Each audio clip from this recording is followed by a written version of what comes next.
সুপ্রিয় দর্শক, দেখতেই পাচ্ছেন এখানে সন্দেশ দই বিক্রয় করছেন পশু হাটের পাশেই। সপ্তাহে একদিন হাট লাগে মঙ্গলবার। যিনি মূল মালিক তার সঙ্গে কথা বলি, কত টাকা কেজি বিক্রয় করছেন। বড় ভাই, দই কত করে বেচছেন?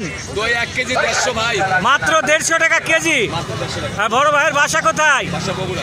বগুড়া। কেমন চলছে বেচা কেনা? ইনশাআল্লাহ ভালো। ভালো চলছে। আমাদের সপ্তাহে একদিন হাট লাগে শুধু মঙ্গলবার।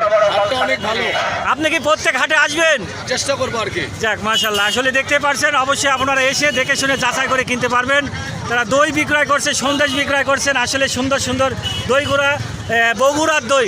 ভাই, আপনি কি ট্রেনে আসেন না বাসে আসেন? আমরা ট্রাকে আসি, ট্রাকে। ট্রাকে? চাউলের লোডের উপর। ও আচ্ছা, সুন্দর। দেখতে পাচ্ছেন অনেক জায়গায় থেকে এসে তারা কিনছে। দৃশ্যটি তুলে ধরলাম। সপ্তাহে একদিন হাট লাগে শুধু মঙ্গলবার। তারা হাটে আসার চিন্তা ভাবনা করছেন, বেচা কেনা যদি ভালো হয়। আসলে আপনারা আসবেন, দেখে শুনে যাচাই করে বগুড়ার দইগুলা কিনতে পারবেন।